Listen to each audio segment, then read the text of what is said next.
A new Wordle puzzle is online. Click on the link to play. Listening to the following video may give you clues. Please like and share the videos.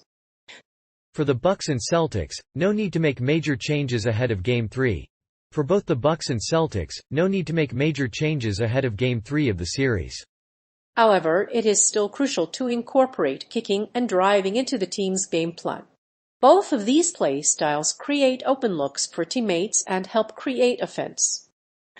But which team should play which type of offense? Let's take a closer look at both teams' lineups in Game 3. Game 3. The Celtics are expected to move the ball well enough to collapse the Milwaukee Bucks defense, but the big question is whether they can hit threes on a parquet floor. If that's the case, the Celtics will need to limit the number of threes made by the Bucks. They need to limit the number of threes they take, and they must guard the rim. The Celtics need to play hard the entire 48 minutes in Game 3. The Bucks are capable of catching up to the Celtics quickly if they don't play hard. That's why the Celtics need to be aggressive and find mismatches for Antetokounmpo. The Bucks can't get to him by relying on the hero ball and ISO play after ISO play. For both the Celtics and Bucks, no need to change things up ahead of Game 3. During the regular season, both teams led the NBA in opponent three-point attempts. The Bucks are content to let their opponents chuck shots from the outside. They can take away the paint, but Boston will need to make sure their defense can stop it. This can be a tough task for either team, but the Celtics are expected to defend the paint, allowing Milwaukee to shoot from deep. The Celtics offense had a difficult time shooting from deep against the Bucks. Milwaukee was able to take advantage of that and shot 50% from three, which accounted for their lone three-pointer attempt.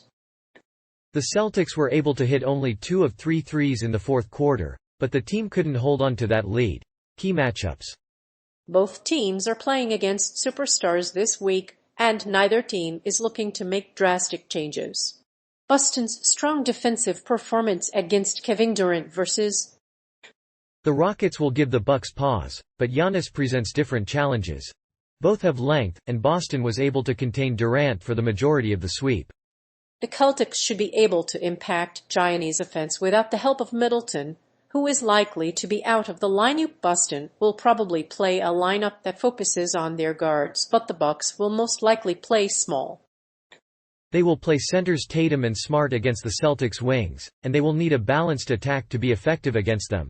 For Milwaukee, they will try to play small, which should benefit the team's bench. However, it would be better for Boston if they'd play small. Both teams are trying to figure out what kind of offense works for them. While the Celtics have a strong interior defense, the Bucks must develop their offensive game by limiting Boston's perimeter shots. With that in mind, the Bucks must work on improving their ball placement and limiting Antetokounmpo's outside shooting. And they will have to work on limiting the Celtics' three-point shooting. Lineups.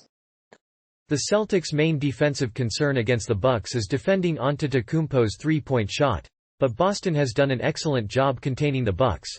Once the Celtics stopped doubling Antetokounmpo, Milwaukee role players were getting open looks in the paint.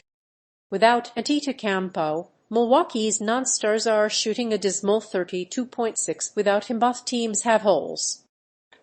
Neither has a superstar who can put up big numbers, so they'll likely be forced to rely on their bench to produce. The Boston Celtics, meanwhile, have a veteran front court that can corral Holiday and Allen. However, both teams have a good system and have few scary players outside of Giannis.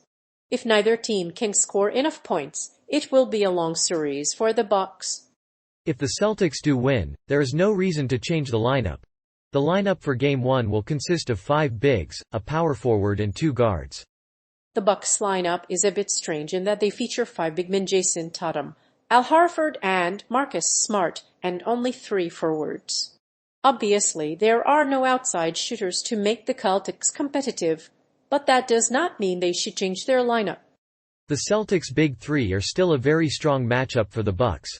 In the opening game, both teams struggled to defend Giannis Antetokounmpo in the paint, as he shot just 2 of 8 shots from deep. Both teams have to improve their shooting efficiency when Antetokounmpo is not on the court. A Giannis Antetokounmpo The Boston Celtics will likely do everything possible to limit Giannis Antetokounmpo's impact on offense. The Bucks have also made containing Antetokounmpo an interior focus. Boston has multiple versatile, physical defenders who will likely be asked to guard Antetokounmpo inside. If they can't contain Antetokounmpo, the Celtics may have to rethink their strategy and try to find another way to limit Antetokounmpo's impact.